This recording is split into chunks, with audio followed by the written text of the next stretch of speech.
Good evening, everyone. We are continuing on our study from the book of Second Samuel now into First Kings.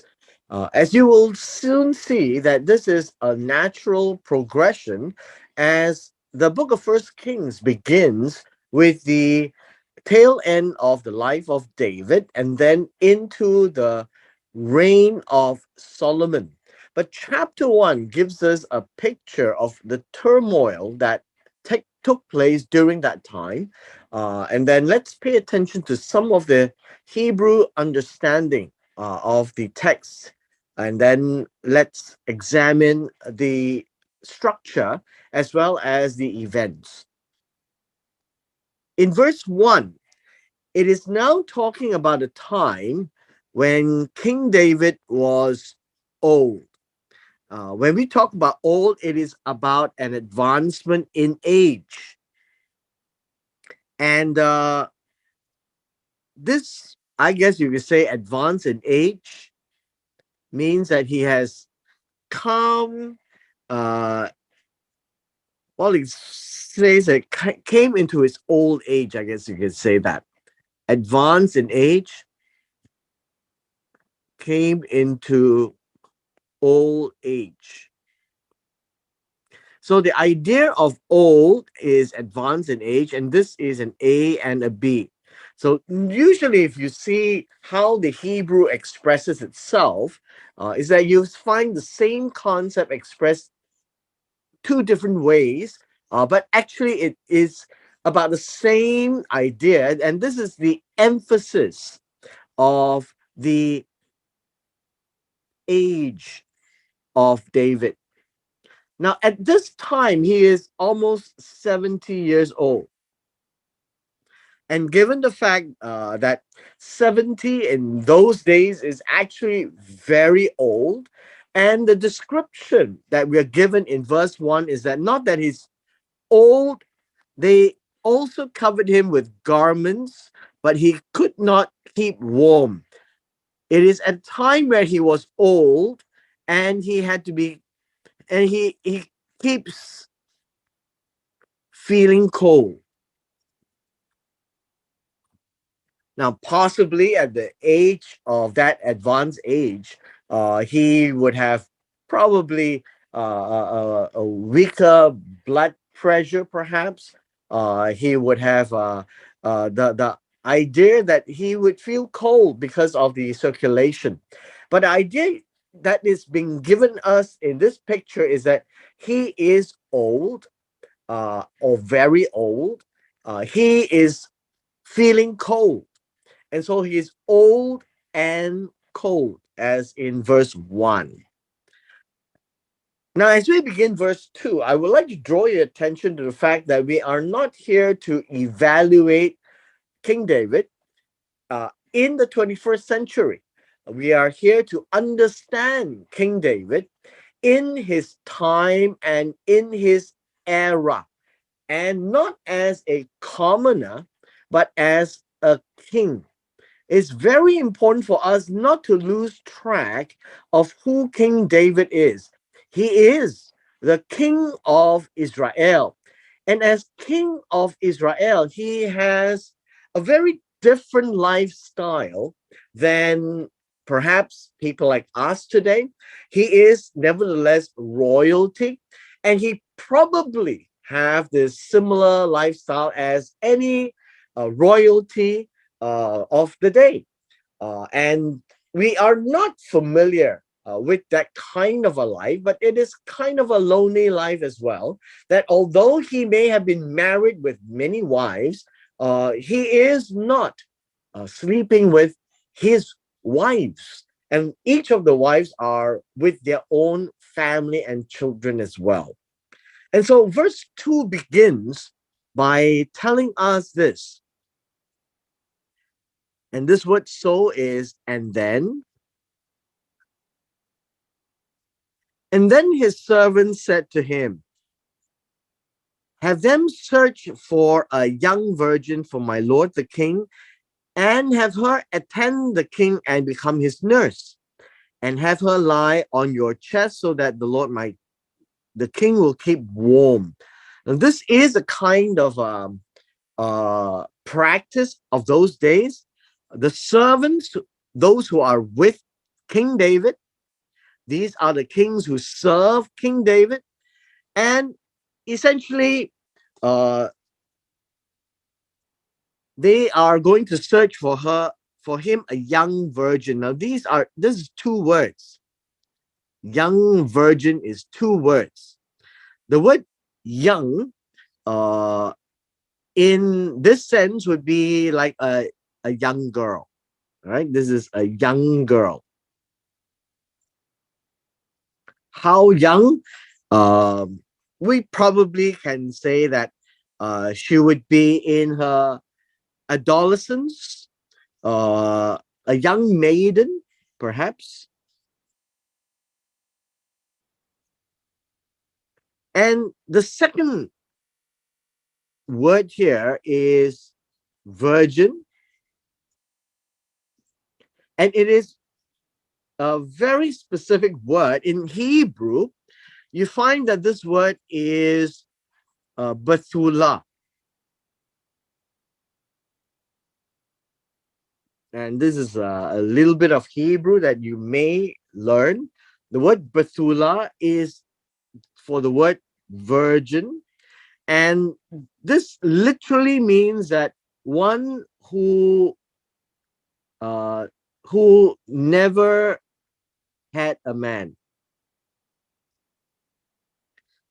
And so there are two words that describe this person: young maiden and a virgin, one who never had a man. Now, apparently, in those old days, virgins uh, may be warmer. Now, I'm just uh, telling you how some of the commentaries may explain the use of a young virgin to warm King David. And this idea here is to have her attend, to serve the king. Actually, this is what it means: to serve the king, or to stand and serve the king. So this word attend to the king is to stand and wait. The second word is his nurse, and it's used to say as a nurse. Um, how should we say?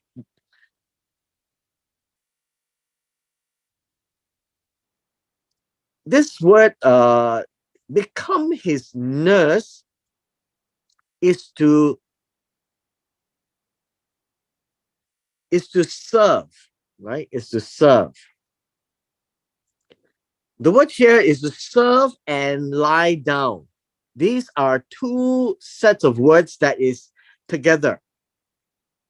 Lie on your chest. Uh, and so this idea of serve uh, really is, how should we say, as a covering, serve as a covering. It is not the normal word as in serve, like this word servants. It's not that word at all. This is a very peculiar word that refers to serving as a covering, as a warmer. Because he is a king, then he deserves to have anything that can warm him. And the suggestion here is to use a young maiden who is a virgin and have her lie on your chest. Uh, this word chest, by the way, may mean the lap or bosom. All right, it's basically to be able to convey her warmth to the king, who is now very aged, and so that the king may keep warm. Now, this appears to us as something very strange. We are not familiar with this kind of a practice, but it seems to be the kind of a practice in those days in ancient Israel, in the Middle East for the kings. And so a young maiden who is a virgin, thought to be more warm or warmer than other women, to lie on his chest and give him that comfort and warmth. And so in verse 3, they searched for a beautiful girl. Beautiful means beautiful in appearance. Throughout the territory of Israel, and they found this young maiden by name of Avishag, uh, uh, Shunammite, a Shunammite, and brought her to the king. In verse 4, it says, the girl was very beautiful. Now this emphasis is on very, meaning the appearance is very attractive. Very attractive. And then, this is the word, and then she became the king's nurse and served him. Now, the idea of a nurse, again, this word here, nurse, as had mentioned, this is a word that talks about a covering. So he became the king's covering. Covering to keep warm. He became that. And he also ministered. And this word here is a minister. Minister. Minister, attend to his needs.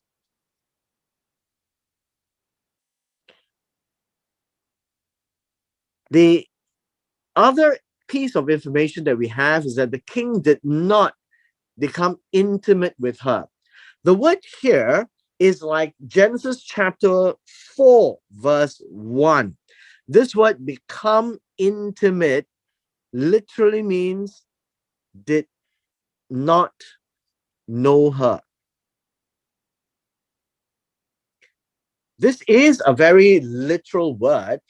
In the ancient Hebrew expression, this is called a euphemism. I think we can compare this to Genesis chapter 4, verse 1. No, and Adam knew his woman and conceived, and then she bore Abel. Now the idea here, bore Cain. In chapter 4, verse 1, is the first time we are actually seeing this word know. And it is about to have sex with another person, to know someone intimately. And in this case, the king did not know her. Also tells us it's a euphemism. The king did not have sex with this young woman. And that is something that we are told as a piece of information. And I guess it would be a contrast to 2 Samuel chapter 11, when David knew Bathsheba. And so that would be something for us to think about and to learn. And that's how the Hebrew language expresses itself in terms of the idea of softening something that may sound a bit crude. We begin to look at verse 5. Now, verse 5 is a very key text, and it begins to tell us of the interest of Adoniah. Adoniah is the fourth son of David. He is, his name is also my Lord Yah. My Lord is Yah. And it is a very nice name, by the way. It is a name that signified allegiance to the Lord Jehovah. He is a son of Hagit, and he tried to lift himself up. Now, the idea of lift himself up is to bring himself to a higher level, right? A higher level, which he is not supposed to be. So he exalted himself, saying, I will be king. Notice he is not king. He is saying that is what he wants to be. I will be king.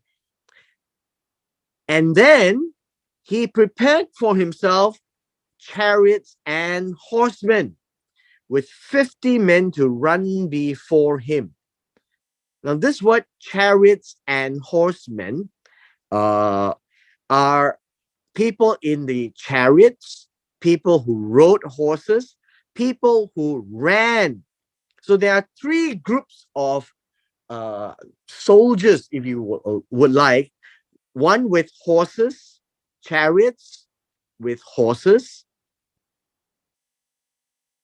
one with horses and army, men on the horses, then men who ran ahead. All of these is to tell us that Adoniah is portraying himself as someone who is extremely important, has his own representation of army, who is loyal to him, and shows himself with power. Now, these are what these words supposed to convey, right? Chariots, horsemen, and 50 men to run ahead of him. That's what before means. Before is ahead of him. Verse 6. And his father had never rebuked him at any time by asking, why have you done this? And he was also a very handsome man, and he was born after Avshalom. Now let us understand this a little bit better. So it says his father, and by this his father would be David. David had never angered him. I think this would be the word, not never rebuked him, never displeased him. Not rebuke him, never displeased him, never angered him. At any time, by asking, why have you done this? Now, the second piece of information that we have is that he was also a handsome man. We find that in the narrative that we have seen so far, with Saul, with David, and with Bathsheba, all of these, with Avshalom as well, they are very handsome, very beautiful men and women. And so we also have just now the young, beautiful girl, Avishag. And so all of these are giving us pictures that they are very attractive people, very beautiful people, very tall people, very handsome people. And so Adoniah is also a very handsome man. And he too was like Avshalom. And Avshalom was also a very handsome man. And he was born after Avshalom. The idea of after Avshalom could also mean that he was raised like Avshalom, spoiled. So that is possibly how First Kings chapter 1 verse 6 may mean. Now that we know that he is like Avshalom, handsome, and he is wanting to be king. So we are given the background information of Adoniah, that he wants to be king. Now, with that thought in mind, he then plots his way to become king. This word noun is and then. With that idea in mind, he conferred. Now, the word conferred literally means he discussed, he conferred, he discussed, he plotted. I think the word plotted may be good. This word really is the word davar. It's a very expressive word. So Adoniah discussed with Joab, the son of Zeruiah, and with Aviatar, the priest, who used to be the high priest, but no longer. And they allied themselves with Adoniah. Now, this word allied, how should we say? The word allied means to support, to help after. Now, what does this mean? Now, this means that uh, they became supporters. Now we need to now understand this a little clearer. We have uh Adoniah.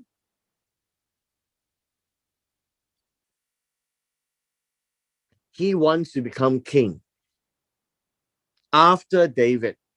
And so he needs to have the support of the army. And this would be Joab. He needs to have the support of the priests. And this was Aviatar. Now understand this concept. Why these people and not others? Well, the first one here is with Joab. Joab decided to align himself with Adoniah, and possibly because he was thinking that he had killed Abner, he killed Amasa. He was like the cleaner for David. He killed Avshalom. And he was concerned that after David died, that there will be repercussions on Joab. The next one is Aviatar. Aviatar was supposed to be priest, and he lost the high priesthood to Zadok. And so these are the possible reasons. Now, I'm just speculating here. We were never told in the text, but we are certain that these are some of the very logical reasons why Joab and Aviatar had aligned with Adoniah.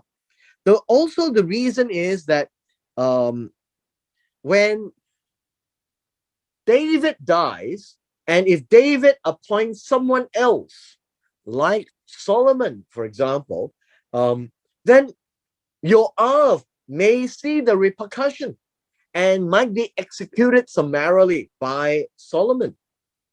And this is something for us to think about.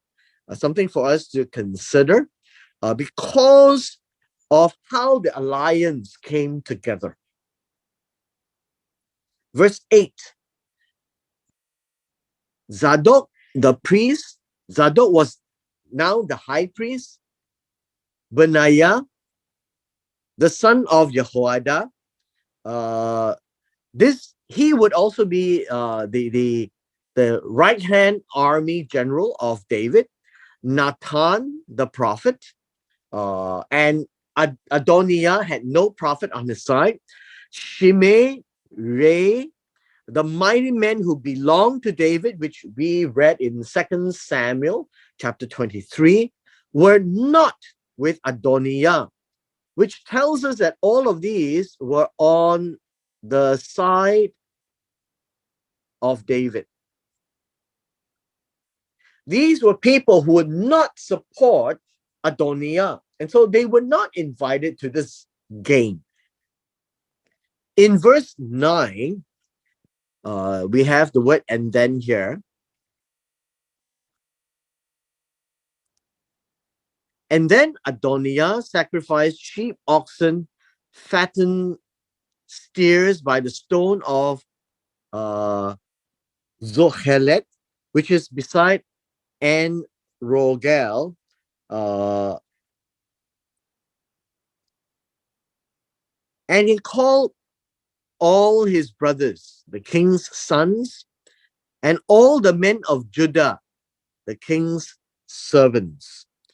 Now, this doesn't mean every individual, but these will be likely some of the leaders of Judah uh, and the brothers or the king's sons. Now, not all, even though it says all here, means that these are the ones who would go to support Adoniah. Now, the one that he definitely didn't go would be Solomon and perhaps Nathan, but the other brothers may have supported Adoniah. Now, why did he do this? Now, this particular instance is a public proclamation. It's a public proclamation to to to tell the world that he is king. So he did not invite Nathan the prophet, Benaiah, the mighty men, or his brother Solomon. So again, I mentioned this. All does not mean all. It's all with the exception of, right? All with the exception of. These are people who would support David.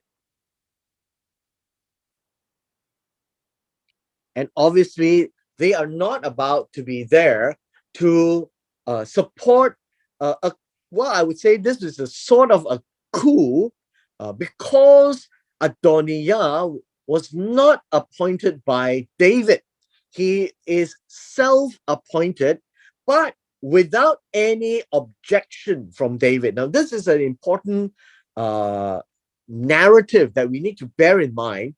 This is not like Avshalom trying to force his way in. It's the time when David was just too weak, too cold, too old to fight anyone, much less his fourth son. And so he practically did nothing in that sense. He may not even know how to retaliate and how to respond to this. And so it was in a situation where David was helpless. I think we can say that. Now, verse 11 tells us something as a response by David's supporters. This word here is "and then." Once that event took place with Adoniah, with all the sacrifices, with the rest of the brothers of Solomon, with many of the leaders of the men of Judah, Nathan then spoke to Bathsheba, the mother of Solomon, saying, "Have you not heard that Adoniah, the son of Haggith, has become king?" Now, this word "has become king" comes from the word has reigned. Has reigned. This is a verb. This word actually has made, how would you say? This one would be to make king. Um, we can also see that it was to prepare to ascend to the throne. That is this word become king.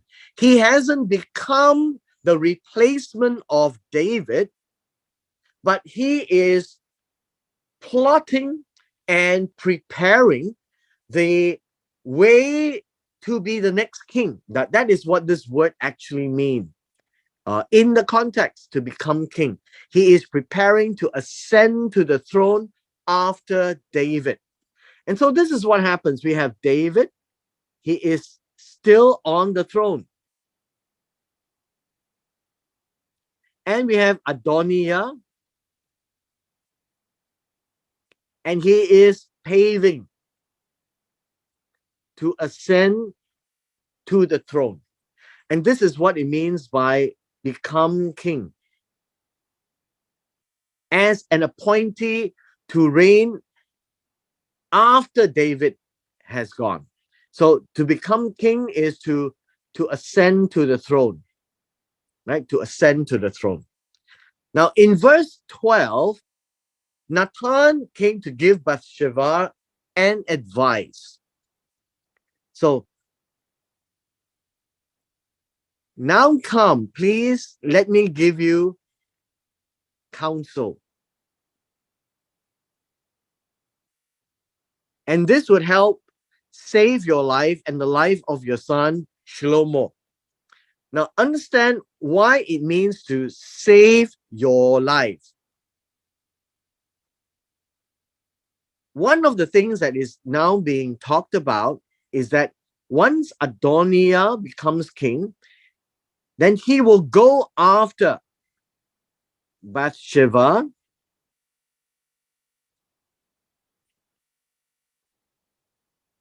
and Solomon to remove all possibility of fighting for the throne.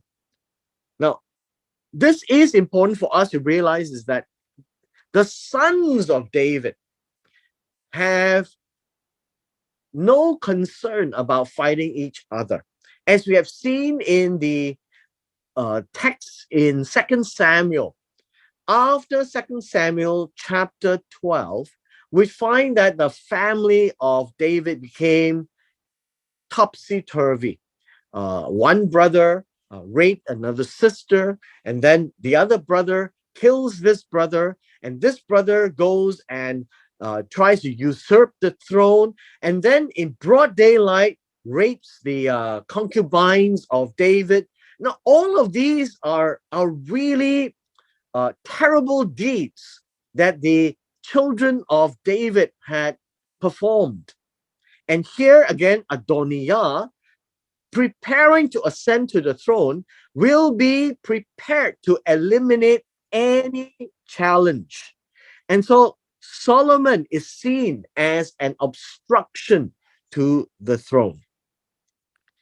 In verse 13, Nathan advises Bathsheba to go to King David and then say this to him: have you not, my lord the king, sworn to your servant, saying, Solomon your son certainly shall be king after me, and that he shall sit on the throne? Why then has Adoniah become king? Now, this in itself is very important for us to note, because of what the oath, I guess you can say that David had made the oath to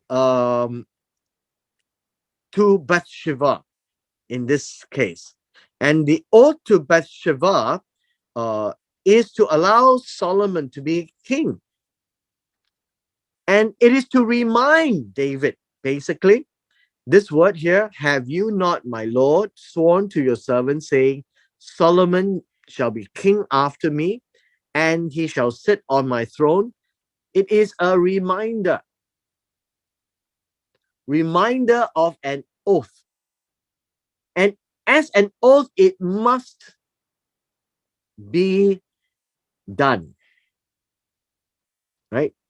And it is very important for us to realize that making an oath is not a trivial affair, right? It's not a trivial affair. Making an oath is a very important and must be observed. It must be done, uh, and it has to be done. I mean, in the culture of the Israelites, anything that is sworn before God has to be complied to. Uh, Otherwise, it is death. It is something that is very crucial, right? Very crucial. Why has Adoniah become king? Is not that he is sitting on the throne, but he is paving the way. And so he is trying to become the next in line, so to speak. In verse 14, and Nathan is now telling Bathsheba, while you are there still speaking with the king, I will come in after you and I will confirm your words. Your words is Solomon, your king, your son shall certainly be king after me, and he shall sit on my throne. And Nathan is going to affirm this. Verse 15. And then Bathsheba went in to see the king in the bedroom. Why? Because he's very cold. The king was very old, and Abishag was serving the king. So understand that the king is no longer on his throne. The king is now always in the bedroom, lying down, cold, old, served by Avishag. And that's how he spent his days. Verse 16. And then we find Bathsheba. This word bowed is bowing down. I guess you could say uh, bow her head. This word bow. And then it would be a sign of respect. After bowing down, her neck, I would say, bow down the neck would be bow her head. And then the second word is also bow down and prostrated herself before the king. This word here is, how would you say, prostrated, bow down to the ground. This is the way of paying homage, right? Paying homage to one greater. You see this in, say, Genesis chapter 18, where Abraham bowed down or prostrated himself to the three angels.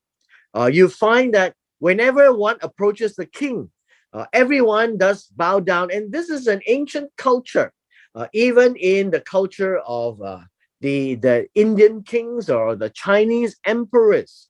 And this is Eastern practice. The king said, what is on your mind? Now he's lying there and he's being disturbed. Verse 17. And then Bathsheba said to him, My Lord, you yourself swore to your servant by the Lord your God, saying, Your son Solomon certainly shall be king after me, and he shall sit on my throne. This is to remind David, right? To remind David.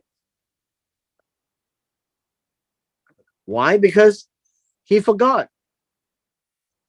Verse 18, and now behold, Adoniah is king. Now, this word uh, is king literally means is reigning. He is like uh, the next in line, right? Next in line. One to ascend. That is what Adoniah has presented himself. It says, and now, my lord the king, you do not know it. Now, the fact that we had heard earlier was that David has never upset Adoniah and never intrude on what Adoniah was doing. And so we had suggested that the fact that he was raised as a spoiled child. Like Absalom, both are handsome and both are spoiled. And now, as the king slept in his room, Adoniah is about to take over as king. He wants to reign as king. David is still there, still alive, and he is not aware of what Adoniah is doing. And so Bathsheba is updating the king. In verse 19, no, he has, and then he has sacrificed oxen, fatted steers, and sheep in abundance. It's like a celebration. He has invited all the sons of the king, Abiathar the priest, Joab the commander of your army, but he has not invited Shlomo, Solomon. And so he is now positioned as the next king. Verse 20. And for you, my lord the king, the eyes of all Israel are upon you to announce to them who shall sit on the throne of my lord the king after him. Now understand these key words. The eyes of all Israel. All Israel are all 12 tribes. All Israel refers to everyone, the north and the south.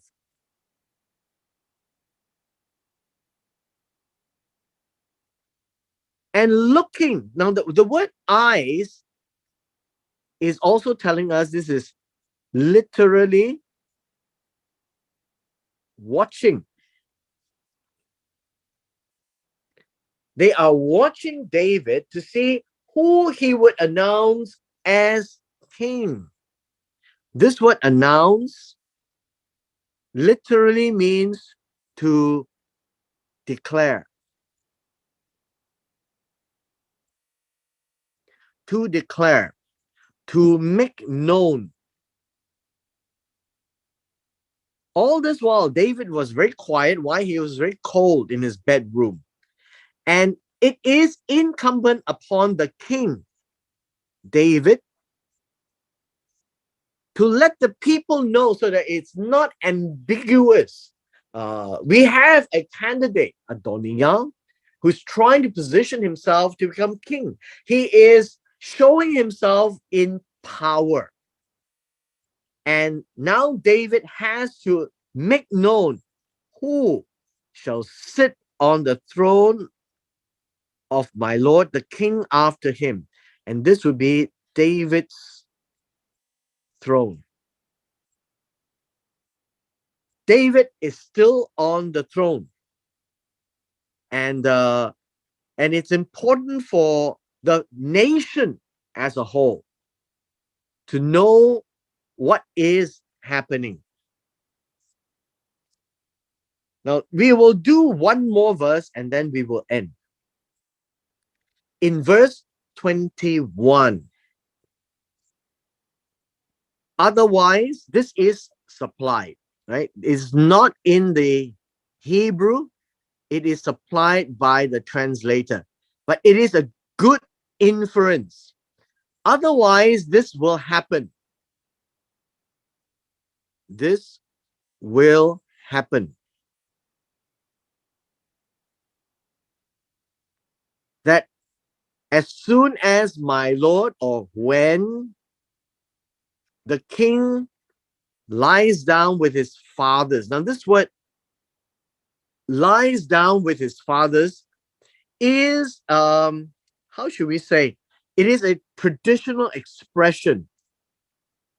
Literally means after the king dies. So this expression is a soft expression. He joins his fathers in the afterlife. When you move from this life to the next life, then I and my son will be offenders, will be considered offenders. And this is also a good word that is supplied by the translators. And offenders in this case is the word sinful.